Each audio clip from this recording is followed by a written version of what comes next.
श्री राधे कृष्ण भगवान की जय। भक्तमाल के प्रथम श्रोता श्री भगवान जी को प्रणाम, सभी साधु संतों और महापुरुषों को प्रणाम और आप सभी श्रोताओं को प्रणाम। अभी हम श्री भक्तमाल जी में श्री हरिवल्लभ यानी भगवान के प्रिय भक्तों में श्री अमृत जी का चरित्र सुनेंगे। श्री अमृत जी वैवस्वत मनु के प्रपौत्र तथा राजर्षि नाभाग के पुत्र महाराज अम्बरीश जी सप्तद्वीपवती संपूर्ण पृथ्वी के स्वामी थे और उनके ऐश्वर्य की संसार में कोई तुलना न थी। कोई दरिद्र मनुष्य भोगों के अभाव में वैराग्यवान बन जाए यह तो सरल है, किंतु धन दौलत होने पर, विलास भोग की पूरी सामग्री प्राप्त रहने पर वैराग्यवान होना, विषयों से दूर रहना महापुरुषों के ही वश का है और यह भगवान की कृपा से ही होता है। थोड़ी संपत्ति और साधारण अधिकार भी मनुष्य को मदान्ध बना देता है, किंतु जो भाग्यवान शरण दीनबंधु भगवान के चरणों का आश्रय ले लेते हैं, जो उन मायापति श्री हरि की रूप माधुरी का स्वाद पा लेते हैं, माया की मादकता उन्हें रूखी लगती है। मोहन की मोहिनी जिनके प्राण मोहित कर लेती है, माया का ओछापन उन्हें लुभाने में असमर्थ हो जाता है। वे तो जल में कमल की भांति संपूर्ण संपत्ति एवं ऐश्वर्य के मध्य भी निर्लिप्त ही रहते हैं। वैवस्वत मनु के प्रपौत्र तथा राजर्षि नाभाग के पुत्र अम्बरीश जी को अपने ऐश्वर्य स्वप्न के समान असत जान पड़ता था। वे जानते थे कि संपत्ति मिलने से मोह होता है और बुद्धि मारी जाती है। भगवान वासुदेव के भक्तों को पूरा विश्व ही मिट्टी के ढेलों सा लगता है। विश्व में तथा उनके भोगों में नितांत अनासक्त अम्बरीश जी ने अपना सारा जीवन परमात्मा के पावन पाद पद्यों में ही लगा दिया था। जैसी राजा वैसी प्रजा। महाराज अम्बरीश जी के प्रजाजन, राज कर्मचारी सभी लोग भगवान के पवित्र चरित्र सुनने, भगवान के नाम गुण का कीर्तन करने और भगवान के पूजन ध्यान में ही अपना समय लगाते थे। भक्तवत्सल भगवान ने देखा कि मेरे ये भक्त तो मेरे चिंतन में ही लगे रहते हैं, तो भक्तों के योगक्षेम की रक्षा करने वाले प्रभु ने अपने सुदर्शन चक्र को अम्बरीश तथा उनके राज्य की रक्षा में नियुक्त कर दिया।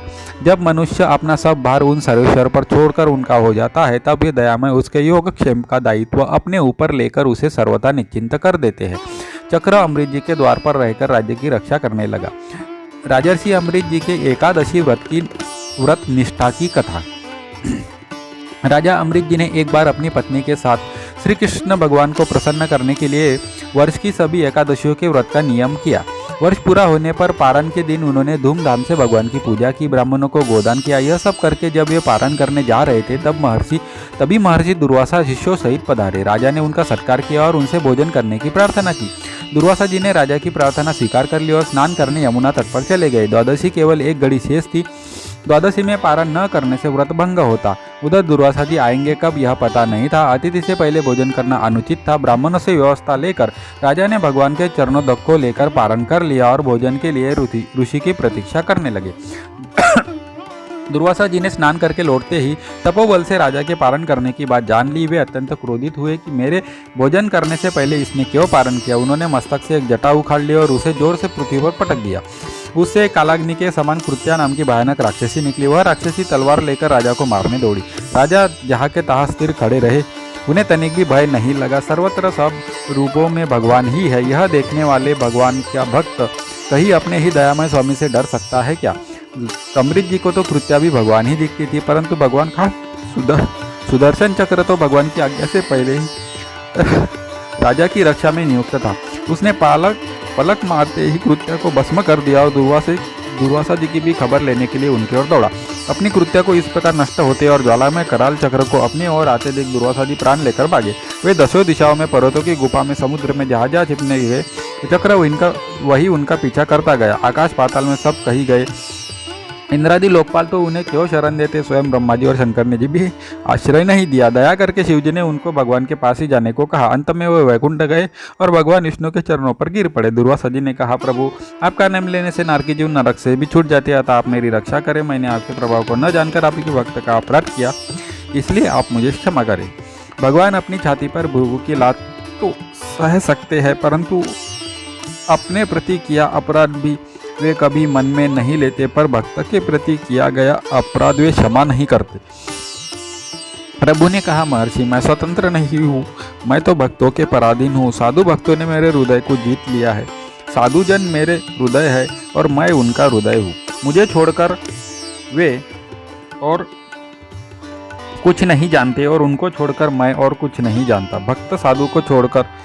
साधु भक्तों को छोड़कर मैं अपने शरीर को भी नहीं चाहता और इन लक्ष्मी जी को, जिनकी एकमात्र गति मैं ही हूँ, उन्हें भी नहीं चाहता। जो भक्त स्त्री पुत्र घर परिवार धन प्राण इहलोक परलोक सबको त्याग कर मेरी शरण आया है, भला मैं उसे कैसे छोड़ सकता हूँ।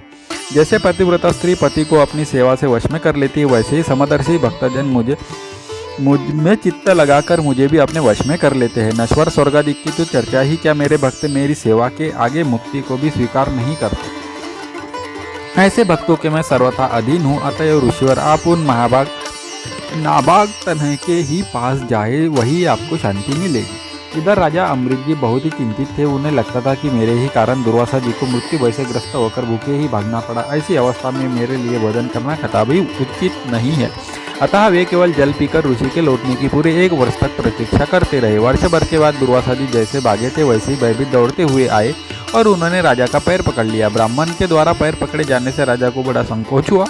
उन्होंने स्तुति करके सुदर्शन को शांत किया। महर्षि दुर्वासा जी मृत्यु के भय से छूटे। सुदर्शन का अत्युग्र ताप जो उन्हें जला रहा था शांत हुआ। अब प्रसन्न होकर वे कहने लगे, आज मैंने भगवान के दासों का महत्व देखा। राजन, मैंने तुम्हारा इतना अपराध किया था, परंतु तुम मेरा कल्याण ही चाहते हो।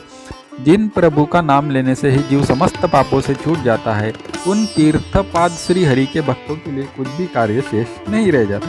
राजन, तुम बड़े दयालु हो। मेरा अपराध न देखकर तुमने मेरी प्राण रक्षा की। अमृत जी के मन में ऋषि के वाक्यों से कोई अभिमान नहीं आया। उन्होंने इसको भगवान की कृपा समझा। महर्षि के चरणों में प्रणाम करके बड़े आदर से राजा ने उन्हें भोजन कराया। उनके भोजन करके चले जाने पर 1 वर्ष पश्चात उन्होंने वह पवित्र अन्न प्रसाद रूप से लिया। बहुत काल तक परमात्मा में मन लगाकर प्रजा पालन करने के पश्चात अमृत जी ने अपने पुत्र को राज्य सौंप दिया और भगवान वासुदेव में मन लगाकर वन में चले गए। वहाँ भजन तथा तप करते हुए उन्होंने भगवान को प्राप्त किया। श्री अमृत जी महाराज की जय। अगर वीडियो में कुछ भी कमी है तो कृपया कमेंट में बताएं, और अगर आप भी श्री भगवान और उनके भक्तों में श्रद्धा और विश्वास रखते हैं तो मेरे वीडियो को लाइक कीजिए और चैनल को सब्सक्राइब कीजिए।